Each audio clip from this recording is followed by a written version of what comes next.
Growing up, Jesus was never absent from my home life.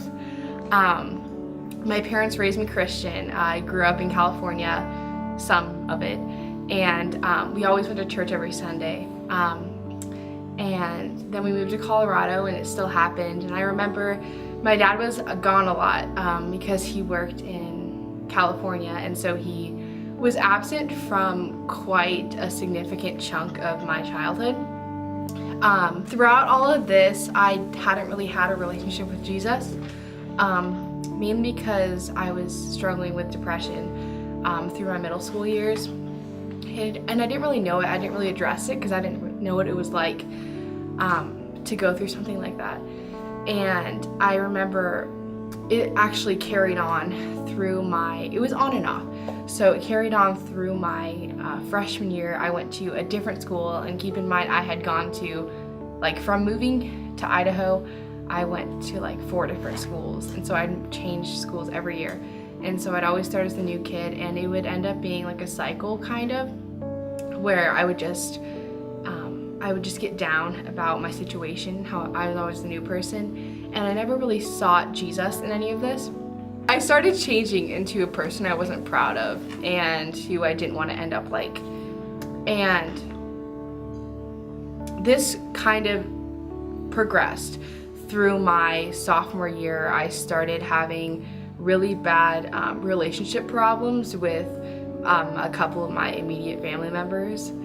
My dad has struggled with anger problems in the past and still continues to, and that really affected us in our relationship.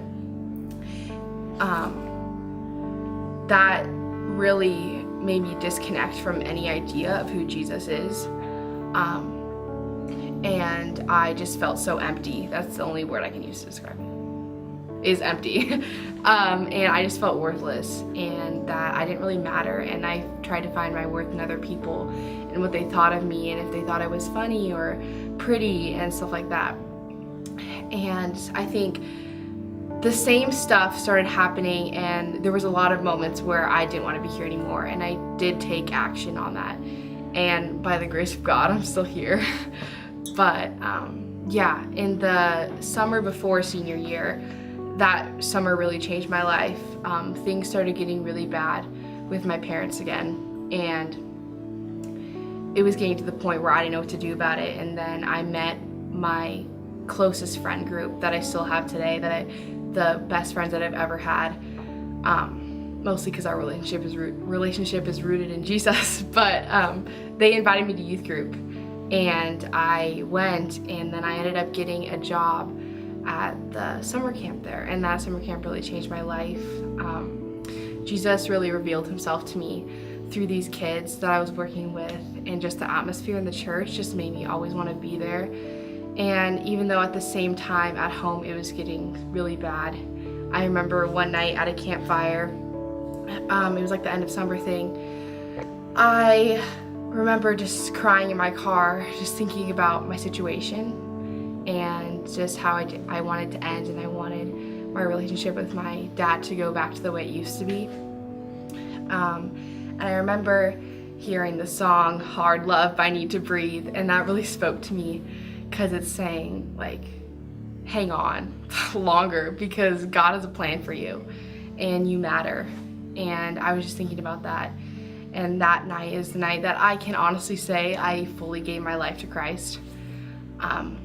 He really revealed himself to me at that time, and I had such a big support group for that, and that just continues. That same support group has been through this whole year, and it's just been amazing just seeing how all the prayers have just changed my family and put Christ back in the center. And ultimately, it's given me so much joy that I can't even explain. Once you have the joy of the Lord, you really feel it, and it's better than anything.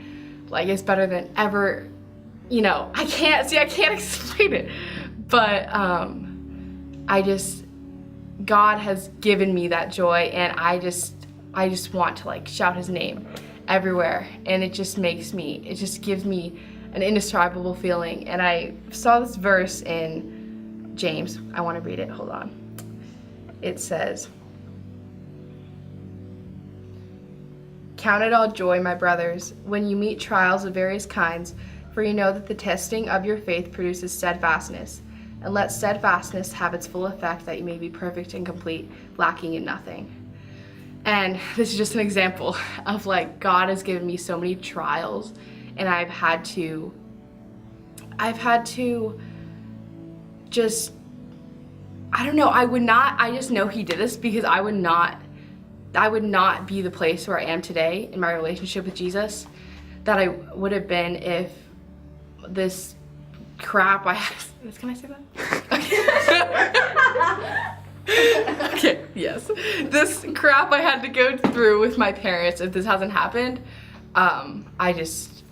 that is ultimately the way that I've seen Jesus.